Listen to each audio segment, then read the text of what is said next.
बड़ी परेशान कि बताओ इतनी महंगी चूड़ी बनवाई, तारीफ किसने ना करी। तो माता जी ने क्या किया, हमारे चतुराई में बड़ाई करवाने के लिए लोगों से अपने घर में आग लगा दिया। छप्पर में आग लग गई, धुआं उठा, जलने लगा छप्पर। सब दौड़े, अरे मैया के लिए मर जाएगी, जल्दी बचाओ बचाओ बचाओ। अब माता जी वही हाथ झटके जिसमें चूड़ी पहने। ए बेटा इधर आओ इधर आओ इधर आओ, जल्दी आओ, पानी लाओ। लेकिन सब बुझाए, चूड़ी की तरफ ध्यान किसी ने फिर भी नहीं दिया। अब माता जी बड़ी टेंशन में वही हाथ सर पे रख करके बैठी। बताओ, आग लगा दिया, छप्पर भी जल गया, लेकिन तारीफ अभी तक किसी ने नहीं किया।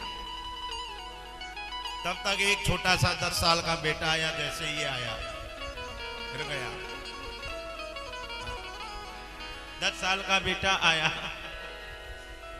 अब बोलने लगा, ओ दादी ये बताओ, बड़ा लप लप लप लप चूड़ी चमक रही है, कब बनवाई तुमने? माता जी उठाई लाठी, नालायक, अगर पहले पूछ लेता तो हम आग काहे को लगाते घर में।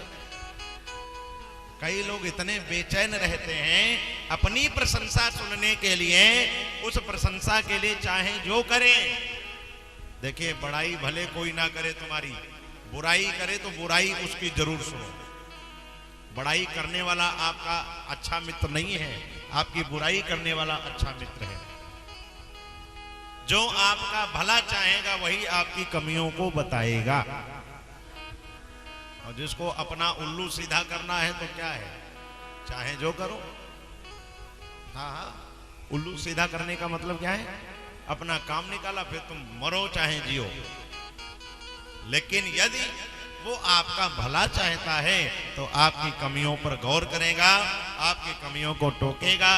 समझ जाइए, जो आपको टोक रहा है वो आपका दुश्मन नहीं है, वो आपका शत्रु नहीं है, वो आपका बैरी नहीं है, वही आपके जीवन का सच्चा मित्र है, सच्चा साथी है, जो आपकी कमियों को बताए।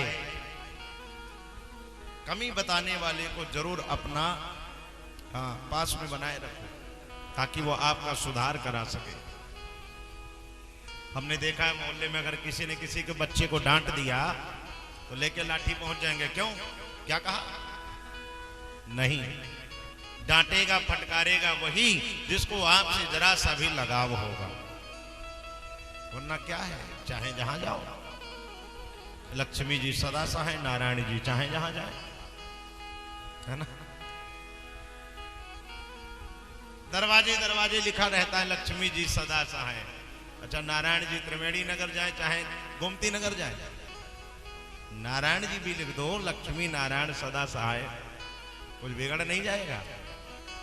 तो किसी की डायरेक्ट पत्नी को बुलाओगे, पति को नहीं बुलाओगे तो क्या वो आने देंगे? कभी नहीं आने देंगे।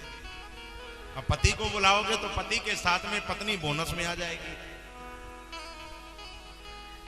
जीवन में बनना है तो लक्ष्मी पुत्र बनो। क्यों? लक्ष्मीपति केवल एक है, वो है भगवान श्रीमन नारायण। बोले नारायण भगवान की जय। बहुत तेज लगा दिए, इतना तेज मत जयकारा लगाओ ना, पूरा त्रिवेणी नगर धन्य हो जाएगा। एक जय बोलने का मतलब जानते हो क्या होता है? एक जय बोलने से एक बार स्वाहा का हमको आपको फल मिलता है।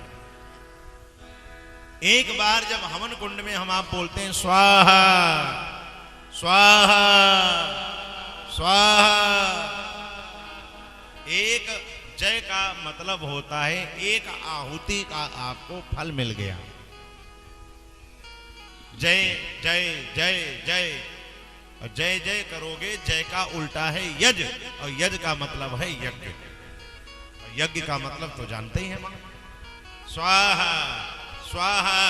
तो कभी भी जयकारा जब लगवाया जाए तो ऐसे नहीं, बगल में दाब करके नहीं, स्टाइल में नहीं, दोनों हाथ उठा करके जयकारा लगाना चाहिए।